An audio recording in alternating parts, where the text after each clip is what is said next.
Hello. Well, the last video I made was about shenanigans in the New York educational establishment, so it's probably entirely appropriate that I am now going to talk about shenanigans in a primary school in Yorkshire, the capital of which is, of course, York. But in this case, it's the original York, after which New York was named.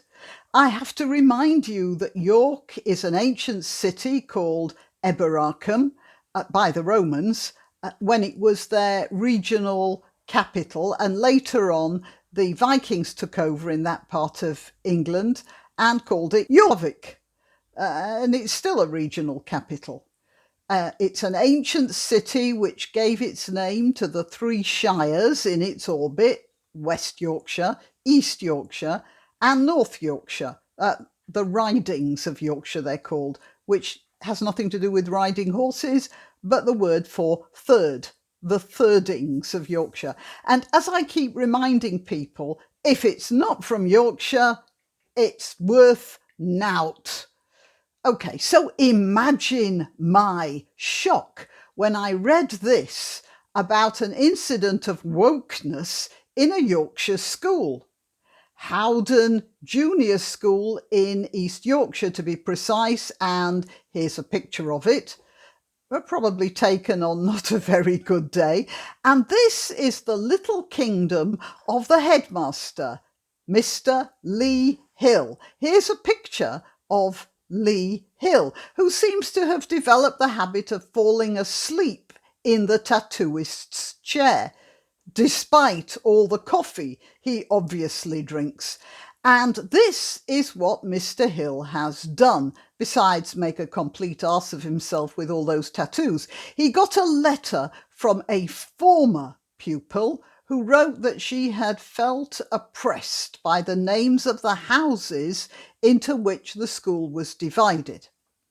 So there was apparently Nelson House, Francis Drake House, and Sir Walter Raleigh House, all famous sea commanders of various sorts. In previous years, these would have been considered role models of bravery, imagination, and decisiveness, as well as a bloody good skill in sailing ships. But now, according to this former pupil, who I suppose must have been in her early teens when she wrote the letter, and so must be an expert in historical research, this pupil wrote to the headmaster telling him that those three men were linked with all sorts of terrible crimes, and that the very mention of them had blighted her primary school education.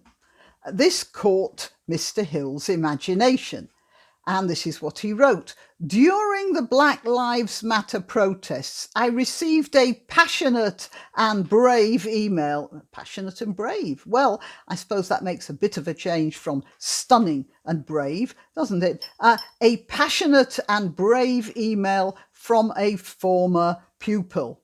A former pupil, I emphasize. That means this pupil had no more contact with him.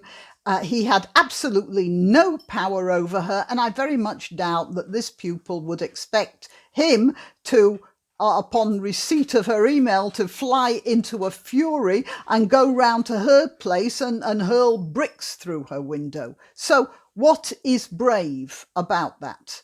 Frankly, between you and me, what is brave? He continues, this pupil not only educated me, I get so suspicious when that word's being used now, they've wrecked it for me. This pupil not only educated me about the history of the three house names, but also explained the impact of seeing these figures who have links to slavery, oppression, and racism. These are 16th, 17th century people, had on her during her time at school. And he finishes up with this: not only a brave email to send to a white male in a position of power, but also an email that set off a chain of events. Well, we've gone through the brave aspect of it. I'm not going to labour that point, but I'm going to take issue with the white male bit because, well, that chap has so many tattoos, it's next to impossible to know whether he's white or not.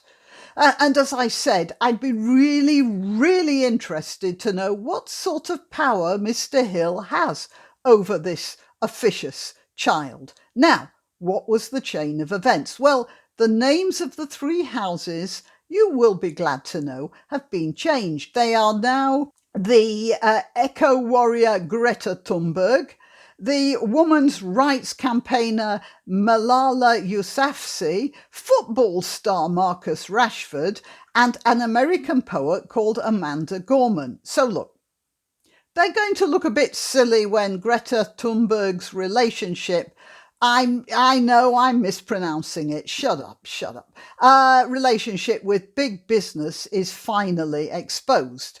And she's known as the fraud she is. And they're going to look a bit irrelevant when everyone has forgotten Marcus Rashford. I believe he's a good footballer, but people forget footballers like they forget other entertainers. Rashford has yet to prove himself as a keeper in some other cause.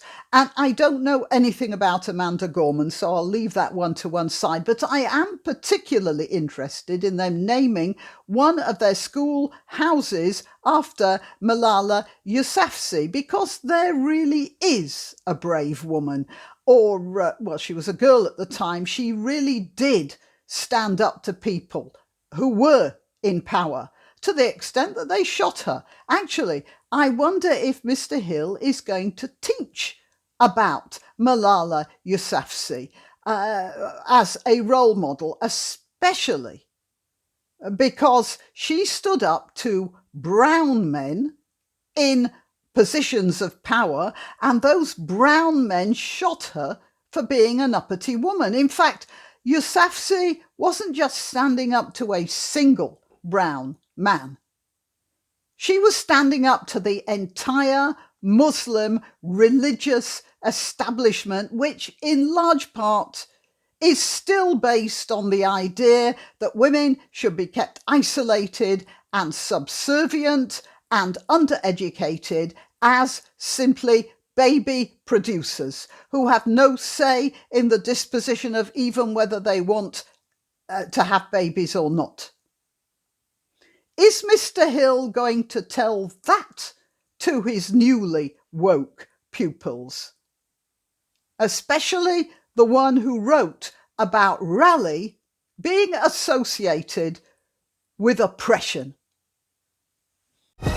Why not treat yourself or a favoured relative or friend to these magnificent examples of merch? The mugs and t-shirts come in the Graniopteryx design or Grambo with a firearm or the more deadly knitting needles.